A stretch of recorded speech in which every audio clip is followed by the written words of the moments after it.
the start of another segment of the 1933 Dodge 5-window coupe here at Power Play Garage. Yeah, so if you have the opportunity and you feel like helping somebody out, make a comment, give me a like, subscribe. For all the folks that have been watching, if you would subscribe, that'd be great. I figured I'd say that in the beginning of the video, just in case you forget at the end of the video. But nevertheless, today I've already gotten started. I've cleaned up the areas where certain things were, got stuff out of the spray booth that's no longer needed, and it's going to be about what's called cut and buff. Basically, you wet sand down what you painted, and you buff it when you finish wet sanding it. But in this case, I won't be wet sanding the whole car because it really doesn't need it. There are certain spots that I know that if I do wet sand and buff it, it'll pop even more. And if there's a little bit of dust or dirt on top of the clear on certain panels, then that's another reason why you would do that, just to remove any little things that you might see, depending on the level you're going to take your car to. In this case, it's been coming along pretty high level, not as high as some, because obviously that would require a lot more time. And we're just trying to keep it smooth and level without going, too high, too above type of thing on cost. So with that in mind, I'm going to show you the two fenders that I'll be dealing with, and the other thing is I'm going to show you what's going on in the booth. I figured out where I was going to actually do with the stuff, because on Friday's closeout, I wasn't sure where the heck I was going to put all this stuff, because there's a lot of parts, and a lot of parts take a lot of room. I'm going to leave them in the spray booth. That's where I'm going to do the wet sanding and buffing. It would make it a lot more sensible. It'll keep them out of harm's way, and I can have the air conditioning on in there and be a little more comfortable in doing that job. So I'm going to take you in and show you that a lot of the stuff has been cleared out, show you some of the spots I'm talking about that'll get wet sanded and then buffed.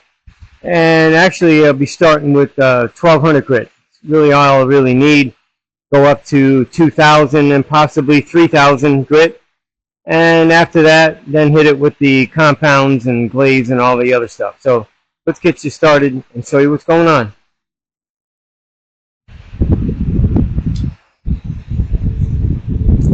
As you can tell, this is, it is the front fender. It would be the left side, driver's side. I won't have to touch any of this, but I think I noticed somewhere. I'm trying to find it. It's kind of hard to tell. Oh yeah, right here.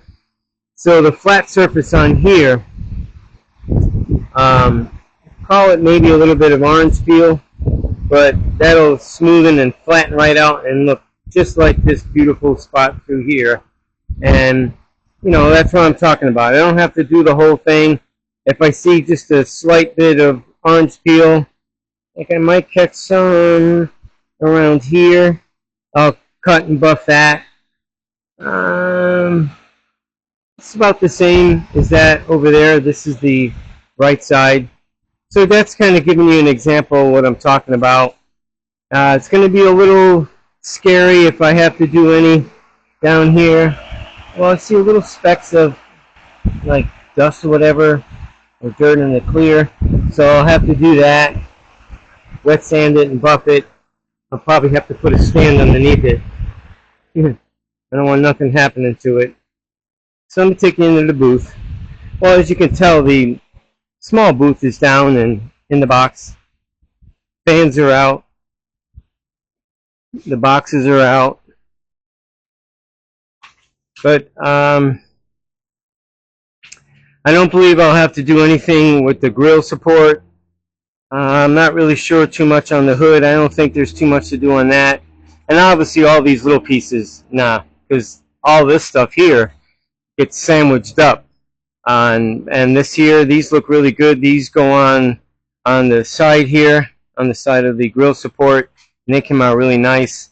So stuff like that. I'm not really too sure much on on the trunk deck, it looks pretty nice. I might just go over it maybe with a little bit, not go crazy over it, just to make it look more glossier. And as far as the rest of it, it's kind of hard to tell without any lights on. But as far as I can remember, there might be a couple of spots. See, the thing is, what happens when you're spraying clear, you could get a run in it if you take it too far, if you stay in the spot maybe too long or go over it too many times. And I try to prevent that, because if the run gets too deep, what happens is you can get the run out and flatten it, but if it's too much clear buildup, it'll leave a white residue in the clear that you can't get out. So it doesn't make sense, to really stay on it. And it gets a little nerve-wracking when you are spraying objects like this, rounded and grooved, and all the body lines that are going on. So you got to be really careful. So if it ends up as to where I have to do a little wet sand and buffing, then I'd rather do that than end up with a run that might leave a little bit of a white residue mark. I'm sure some of you guys who are out there painting know what I'm talking about. So that's what I try to avoid. It's a work of art.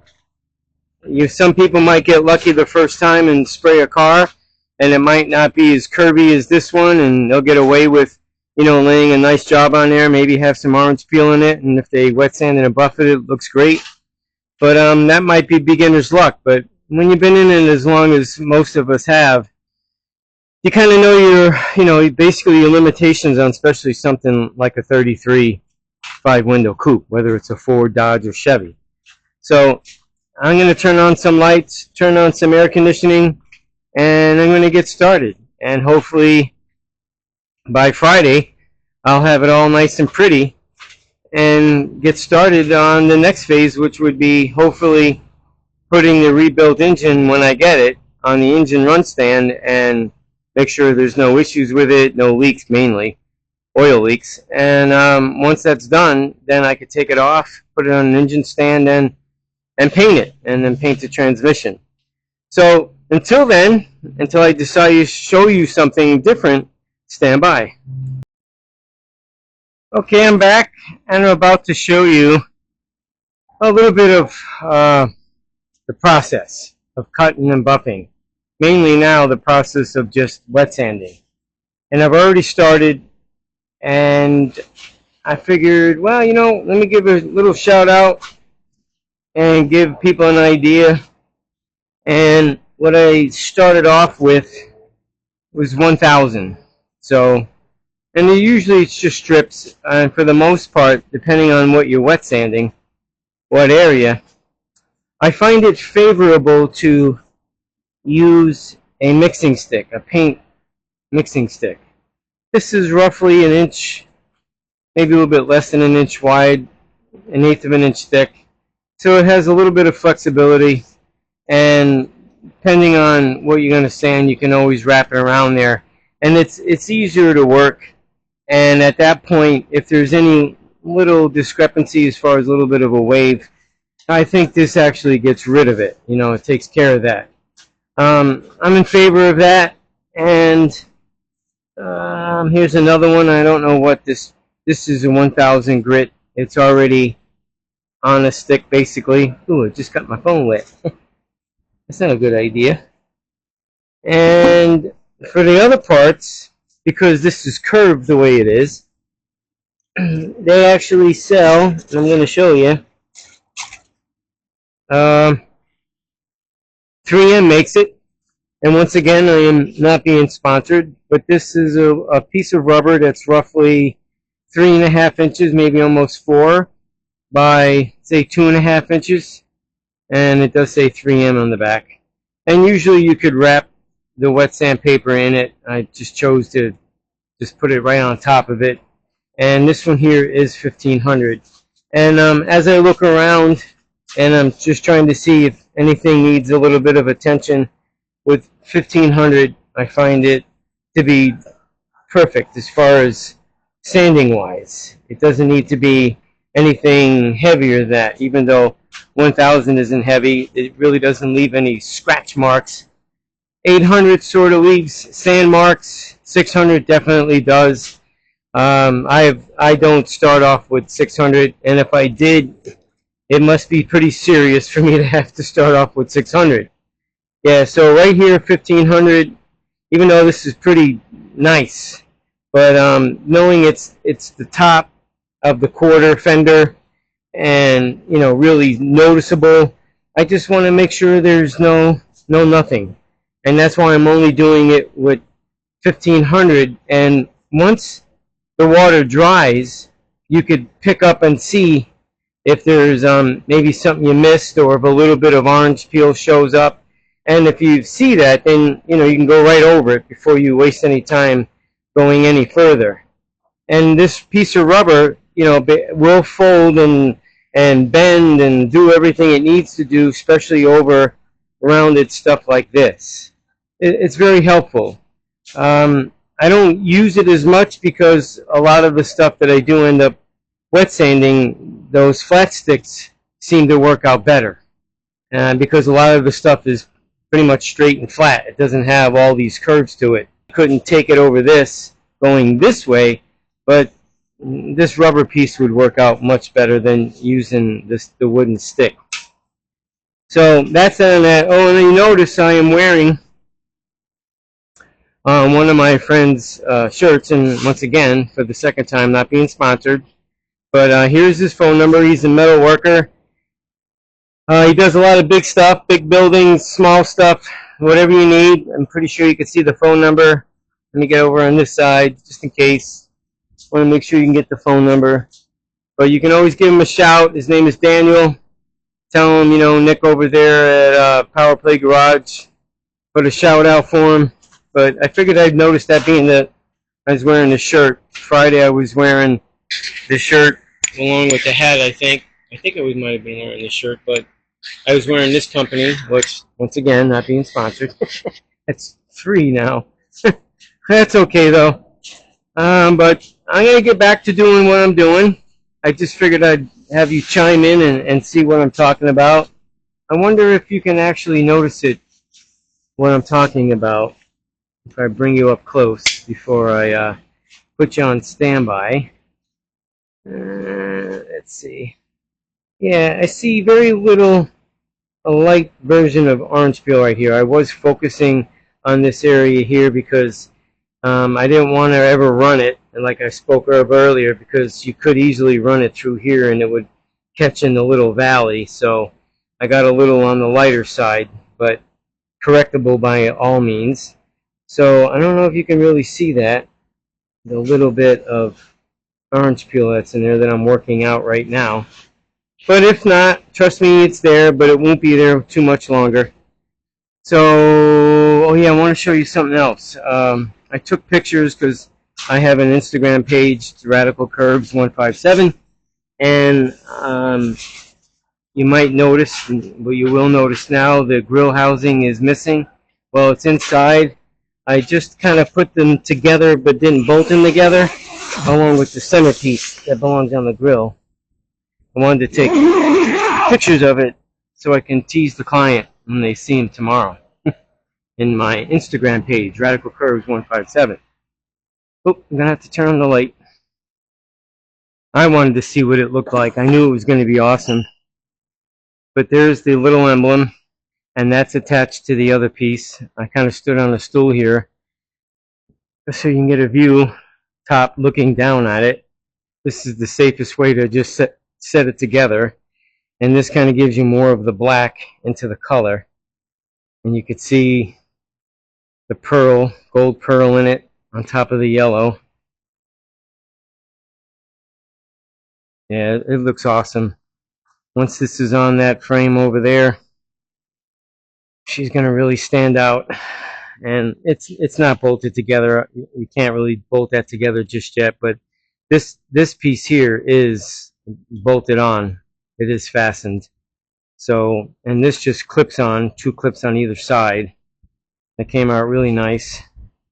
So I was going to put a couple of small bolts in here, but I didn't have any to bring the grill up in there. So I came up with this idea of putting a box on top of a garbage can, and then on top of the box put the fiber towel on there to keep it nice against the freshly painted grill. Yeah, I'm really digging that. That's going to show up really nice. And I believe this is what the client wanted as well. She wanted this highlighted in black, and then, you know, the surrounding area in yellow. Yep, came out really good. So that's it for now. So in the meantime, until I decide to shoot something else, I'll stand by. Alright, it's the next day and I'm back. It's actually Tuesday. I got my buffing outfit on. It's just an apron. And I just started buffing some of the stuff I already wet sanded. So the hood I started to buff first. I don't know if you're going to be able to tell. That light's pretty bright. I've done from here over with, you know, it being buffed. That has been wet sanded already, and it's actually got a little shine to it. I started off with 1,000, then I went to 2,000, sometimes 1,500, and then after the 2,000, I went to 4,000. So that's why you see a bit of a shine still. Buffing over, throwing dust, whatever, as you can see on this other half. So the rear quarter fenders are sanded with up to 4,000. So is that stuff over there, that one over there, and the front nose of the coupe, including up at the top here, has all been wet sanded but not buffed yet. I try to see if I can come in and show you how, and I only been doing just the first stage of the buffing, and there's 3. So this is just the first stage, the compound part of it, and then there's another type of, I don't know, glaze. It removes the swirl marks and really brings out more of the luster, and then the third kind of finishes it off. So I thought maybe I'd give you a shot of it, and I don't know if you'll be able to see it. Hopefully. I think I could see a line right here. But until I move on and go further, I'm trying to get this done now because I believe I got some help coming, and I want that help to help me put it back on the car. It would be easier. So until this point and moving forward, stand by. Well, hello and welcome to the next day, which is Wednesday. And I figured I'd show a little clip when it comes to buffing this stuff out. The trunk lid is done. It has one final buff stage to go, and it's really just like a real light glaze. And I'll do that once it's on the car this way for fingerprints or whatever.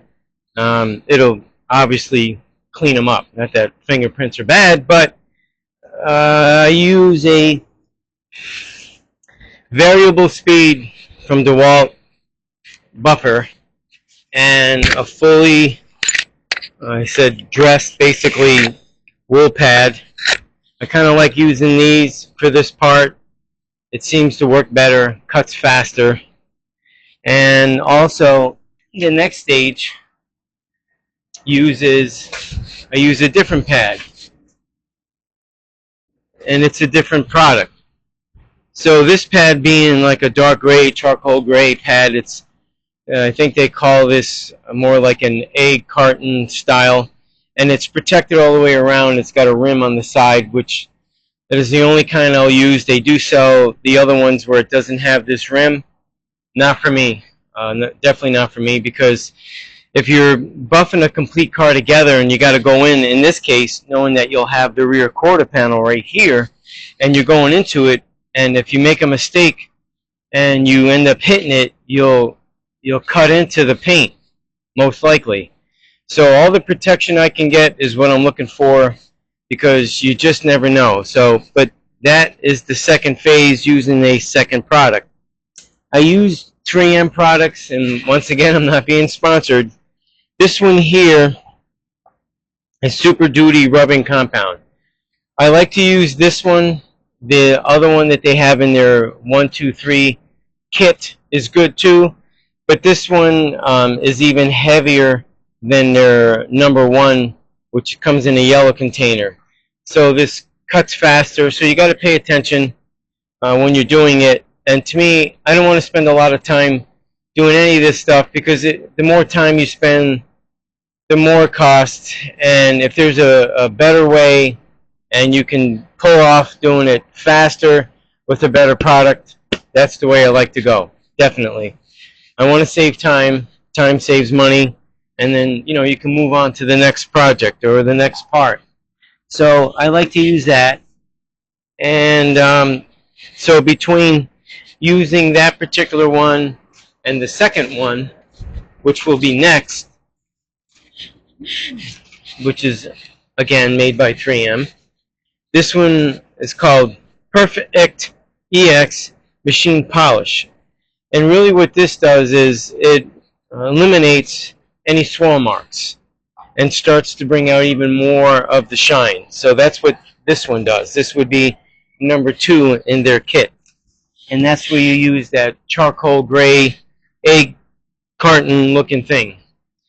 So I'm going to show you a little bit of what it takes, and you got to be delicate because, this is perfect for painting. It's up in the air. I got the end of the fender on a jack stand, and the other end is on a bench with a 4x4 underneath it to keep it at a nice, comfortable spraying condition. So I've been buffing along and being extremely careful. That's the key thing. Pay attention to what you're doing. So I'm going to show you. It doesn't take a lot, but it takes enough. I usually end up using a full container on a car. Real easy to go through one of these. And I'd say half of that container on the same car. And then the other one, maybe the third part, about a quarter. So, but mostly it's this. You use the whole container. I really don't know what it cost. I don't remember. It could be like, for this 32-ounce container, could be like $65 or something like that. But at the end of the day, it's well worth it. So, let me show you.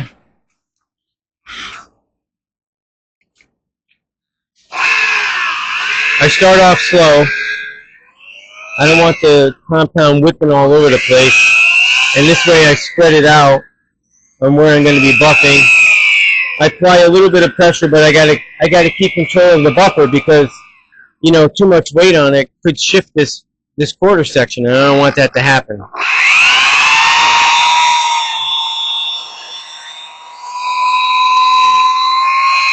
I have it on a slower speed, like I think 1400. It could pick up a little bit more if I pull the trigger more.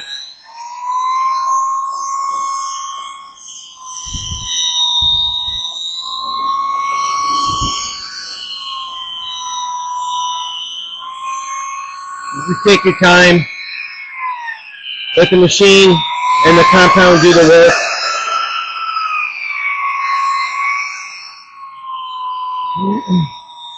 And when you're buffing and you're using a buffer, the way the wheel spins is also, you got to pay attention to, because if you don't pay attention and you don't have the wheel turning away from the product, like this edge right here on this quarter section, if you have it tilted this way, you'll grab it and you'll rip things up. So when you get towards the end, you should shift the way you're using your buffer and shift it so that it's turning away from the edge. Even when you're buffing a hood, if there's a body line on there, you want to make sure that when you're buffing away and out from that body line. And the same thing when I come around on the corner of this, I have it leaned so that when this is turning in a clockwise position, it's turning away from that curve and turning away from the edge of where the quarter fender ends. And that's very important. You don't want to go into it clockwise into that. You'll tear it up and you'll regret every second of it. So it's just a little tip on how to use a buffer. And I've been, I think in 1982, which is obviously many moons ago, I learned how to do detail and with equipment like this from a fella named Harvey McElhenney. He had Harvey's Auto Wax. And I worked for him part-time It was a good time, a learning experience, and he taught me how to use one of these. So I've carried this along with me a long way. See, I'm going slow with this, the RPM part of this, bringing it down around the housing where the light goes in. I picked up a little bit of speed, but I want to slow it down because I'm coming across the compound. I don't want to swing it all over.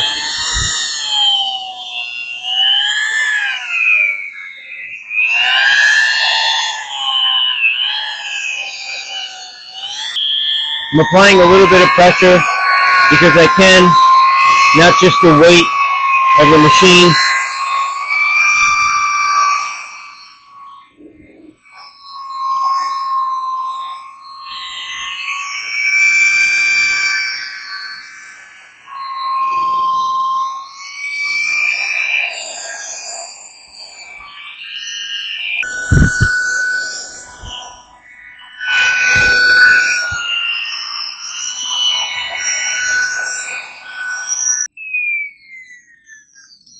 Alright, now that's the second time I went over that. Another important part that you should realize, how well you do the wet sanding process, it'll help you with the buffing that you'll spend a lot less time. In my cases, because my clear goes down, I think, pretty good. It could be better at times, pending on the situation. I've expressed that before. And that person's going to have to wait.